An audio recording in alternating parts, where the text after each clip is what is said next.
Karnataka news beet follow ಮಾಡಿ, subscribe ಮಾಡಿ.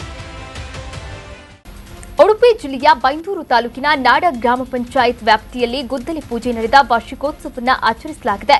ಯಾಕೆಂದರೆ ಕಳೆದ ವರ್ಷ ಮೇ 7ರಂದು ಈ ಭಾಗದ ಪಶು ಸಾಕಾಣಿಕೆ ಕುಟುಂಬಗಳಿಗೆ ನೆರವಾಗಲು ಸರಿಸುಮಾರು 50 ಲಕ್ಷ ರೂಪಾಯಿ ವೆಚ್ಚದಲ್ಲಿ ನಿರ್ಮಾಣವಾಗಬೇಕಿದ್ದ ಪಶು ಚಿಕಿತ್ಸಾಲಯಕ್ಕೆ ಗುದ್ದಲಿ ಪೂಜೆಯನ್ನ ಮಾಡಲಾಗಿತ್ತು.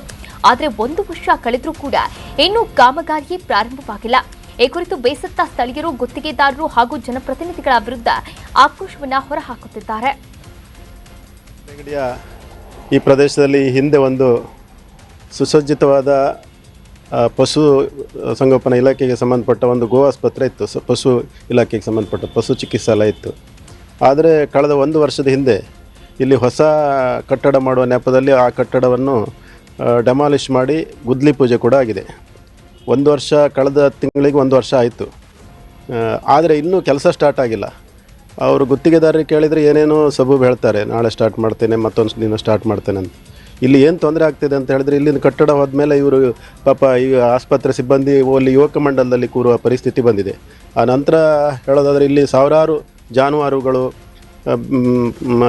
ಜಾನುವಾರುಗಳಿಗೆ ತೊಂದರೆ ಆಗ್ತಾಯಿದೆ. ಯಾಕಂತ ಹೇಳಿದರೆ ಇಲ್ಲಿ ಸುಸಜ್ಜಿತವಾದ ದೊಡ್ಡ ಒಂದು ಹಾಲ್ ಡೈರಿ ಕೂಡ ಇದೆ. ಹಾಲ್ ಡೈರಿಯಲ್ಲಿ ಅನೇಕರು ಸಾವಿರಾರು ಲೀಟ್ರ್ ಹಾಲು ಕೊಡುವ ರೈತರಿದ್ದಾರೆ.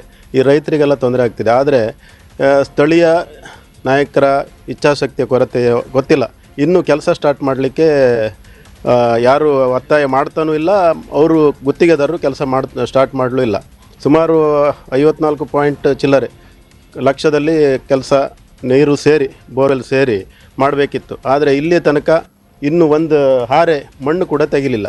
1 ವರ್ಷವಾಗಿ ವಾರ್ಷಿಕೋತ್ಸವ ಕೂಡ ಮೊನ್ನೆ ಆಯ್ತು ಅಂತ ಹೇಳ್ಬೋದು. ಯಾಕಂತ ಹೇಳಿದರೆ ವರ್ಷವಾಗಿ ಇನ್ನೂ ಕೆಲಸ ಸ್ಟಾರ್ಟ್ ಮಾಡಿಲ್ಲ ಅಂದರೆ 1 ವರ್ಷದ ಆಚರಣೆ ನಾವೆಲ್ಲ ರೈತರು ಸೇರಿ ಮಾಡಬೇಕಂತ ಇದ್ದೀವಿ. ಇನ್ನೂ ಕೆಲವು ದಿನಗಳಲ್ಲಿ ಇನ್ನು ಕೆಲಸ ಪ್ರಾರಂಭ ಮಾಡದಿದ್ದರೆ ಇಲ್ಲಿ ಬೃಹತ್ ರೈತರೆಲ್ಲ ಸೇರಿಕೊಂಡು ಬೃಹತ್ ಪ್ರತಿಭಟನೆಯನ್ನು ಕೂಡ ಮಾಡುವ ಒಂದು ಯೋಚನೆಯಲ್ಲಿದ್ದಾರೆ.